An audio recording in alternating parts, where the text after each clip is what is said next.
Hey everybody, it's like 2:30 in the morning. I just wanted to pop in here and make a quick video if I could, because there's some good news that maybe you've heard about already.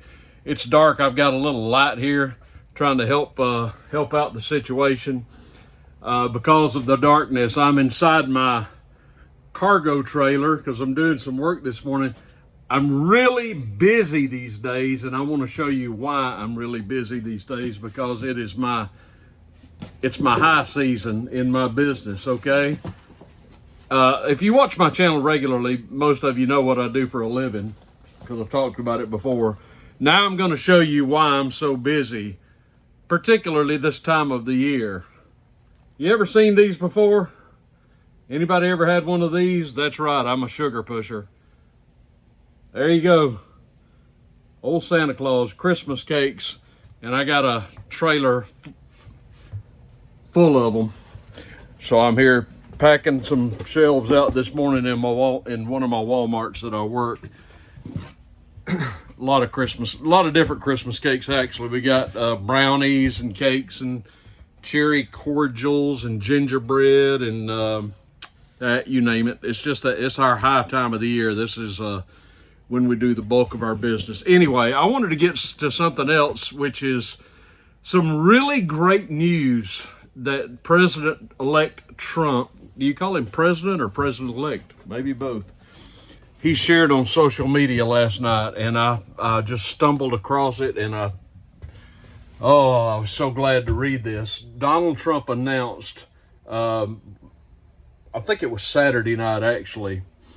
This is Monday, so it was Saturday that he announced that neocon Nikki Haley and neocon Mike Pompeo will not be a part of his administration. Glory, hallelujah. I think that one thing that is getting to be obvious to me, I'm sorry for the lighting, but it's just dark outside.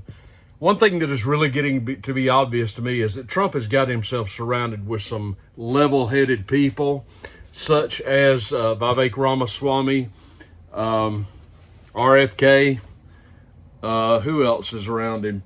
Just some people with some common sense. I think Don Jr., maybe Tucker Carlson, I don't know. I think somebody has put a bug in Donald Trump's ear and told him what a snake Mike Pompeo is. He is nothing but a neocon, as is Nikki Haley.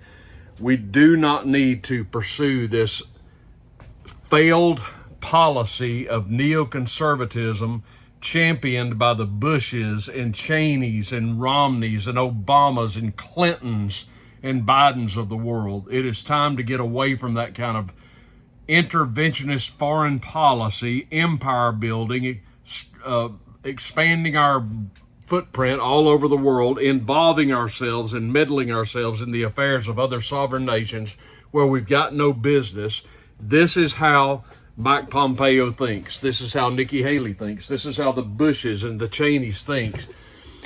The reason that the Cheneys in particular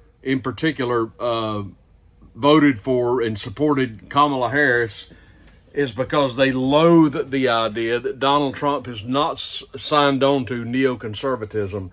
They've got this antiquated notion that since the Soviet Union fell in 1991, apparently the task has fallen to the United States to determine the order of the rest of the world. And it's just our duty, Constitution be damned, it's just our duty to make sure everybody else in the world lives according to the standards of the United States federal government. To that I say phooey. To that I say the hell with that. Let other nations tend to their own affairs.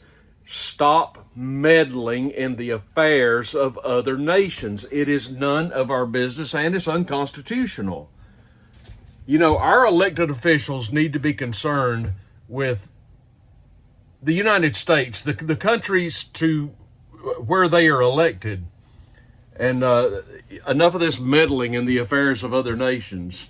So I could not be more delighted that neocons Pompeo and Haley are not going to be a part of the Trump administration. That is fantastic news. It's a signal that perhaps Donald Trump understands that we need to just, as we say in the South, tend to our own biscuits and stay out of these affairs of the other nations, the Russia and the Ukraine conflict and Israel and Gaza. Just stay out of it. Let them work this stuff out without our meddling and our intervention. We ain't got the money to be involved in it anyway, right?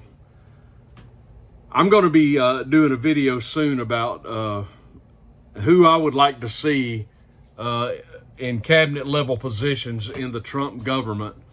Another relic we really need to see get out of the Senate altogether is Mitch McConnell. These people in the Senate, like Mitch McConnell, are plotting and scheming. You know, he said he's going to retire as Senate Majority Leader, and apparently the race is coming down between Florida Senators Rick Scott, John Thune of North Dakota, I believe it is, and John Cornyn of Texas, who ought to just be a Democrat. These are apparently, Thune is apparently McConnell's choice to succeed him. And they're apparently going to break tradition and hold the vote for the new Senate Majority Leader before the new Congress is sworn into office, which breaks precedent.